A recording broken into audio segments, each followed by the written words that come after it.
From unsolved mysteries to unexplained phenomena, from comedy gold to relationship fails, Amazon Music's got the most ad-free top podcasts, included with Prime. Because the only thing that should interrupt your listening is, well, nothing. Download the Amazon Music app today.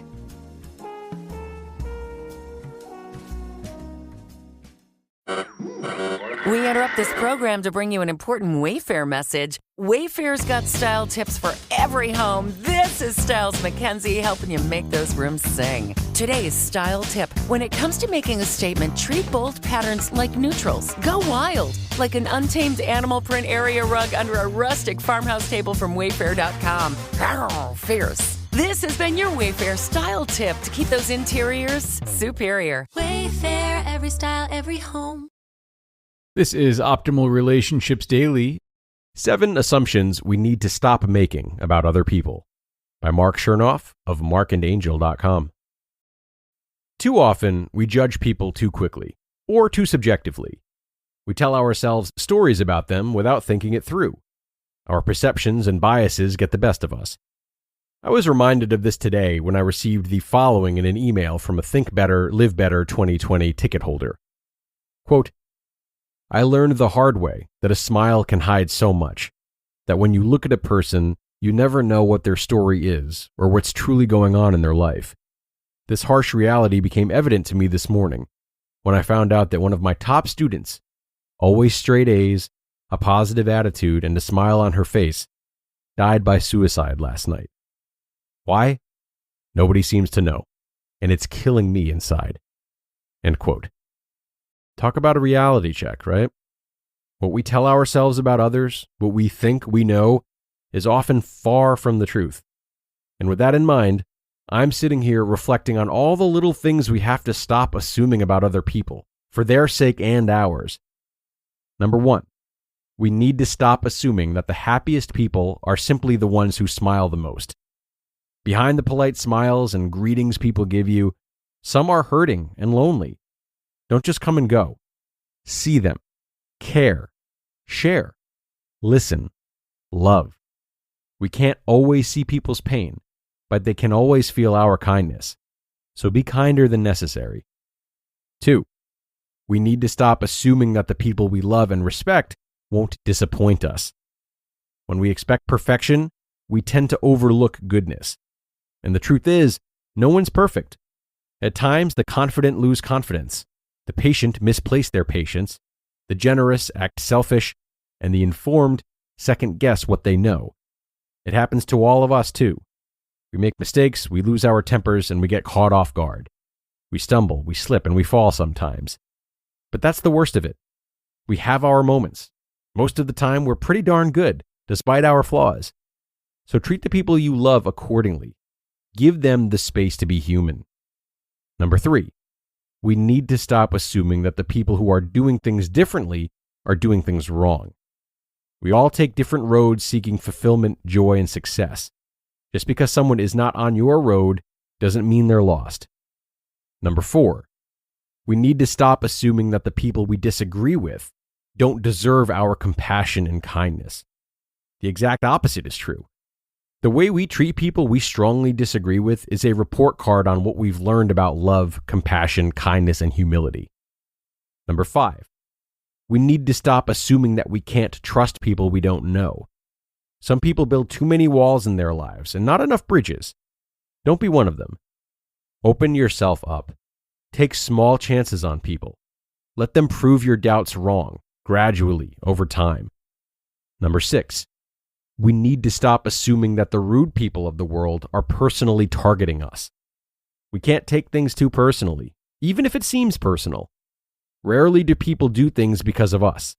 They do things because of them. And there is a huge amount of freedom that comes to us when we detach from other people's behaviors. So just remember, the way others treat you is their problem. How you react is yours. And number 7, we need to stop assuming that other people are our reason for being unhappy, unsuccessful, etc. We may not be able to control all of the things people say and do to us, but we can decide not to be reduced by them. We can choose to forgive, or we can choose to forget. We can choose to stay or we can choose to go. We can choose whatever helps us grow. There's always a positive choice to make. Thus, the only real, lasting conflict you will ever have in your life won't be with others, but with yourself, and how you choose to respond and the daily rituals you choose to follow. Dealing with people who deeply offend us. Some of the points listed, like numbers 4 and 6 for example, potentially require a willingness to cordially deal with people who yell at us, interrupt us, cut us off in traffic, talk about terribly distasteful things, and so forth. These people violate the way we think people should behave, and sometimes their behavior deeply offends us. But if we let these people get to us again and again, we will be upset and offended far too often. So, what can we do? There isn't a one-size-fits-all solution, but here are 2 strategies Angel and I often recommend to our course students and live event attendees. 1. Be bigger, think bigger. Imagine a 2-year-old who doesn't get what she wants at this moment. She throws a temper tantrum. This small, momentary problem is enormous in her little mind because she lacks perspective on the situation. But as adults, we know better. We realize that there are dozens of other things that 2-year-olds could do to be happy. Sure, that's easy for us to say. We have a bigger perspective, right? But when someone offends us, we suddenly have a little perspective again. This small, momentary offense seems enormous, and it makes us want to scream. We throw the equivalent of a 2-year-old's temper tantrum. However, if we think bigger, we can see that this small thing matters very little in the grand scheme of things. It is not worth our energy. So always remind yourself to be bigger, to think bigger, and broaden your perspective. And 2, mentally hug them and wish them better days. This little trick can positively change the way we see people who offend us. Let's say someone has just said something unpleasant to us. How dare they? Who do they think they are? They have no consideration for our feelings. But of course, with a heated reaction like this, we're not having any consideration for their feelings either. They may be suffering inside in unimaginable ways. By remembering this, we can try to show them empathy and realize that their behavior is likely driven by some type of inner pain.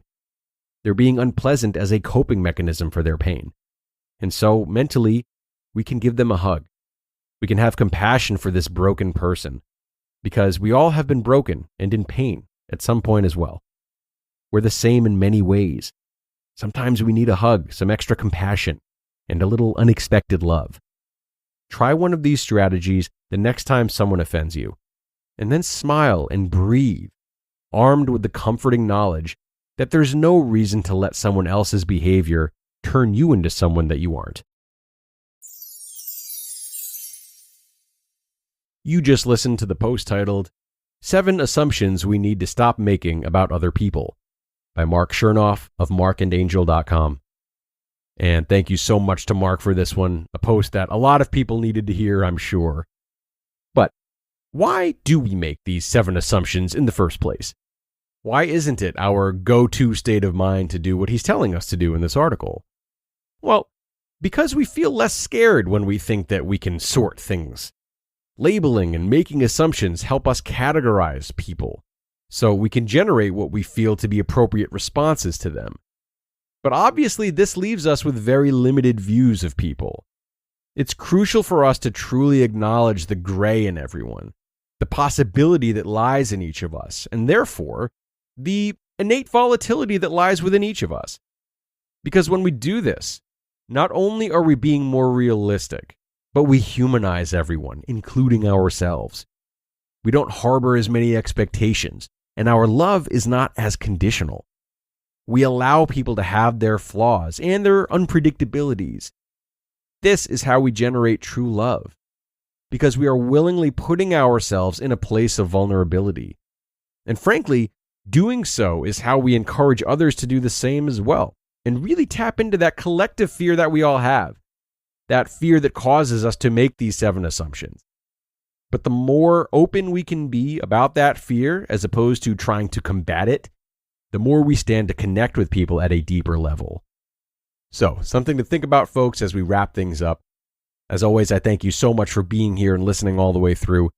Be sure to share this episode with someone who you think might enjoy it. And don't forget that each Sunday we share a weekly bonus episode with you too. And that is live now as well. So check your feed, tune in for that one, and I'll see you over there, where your optimal life awaits.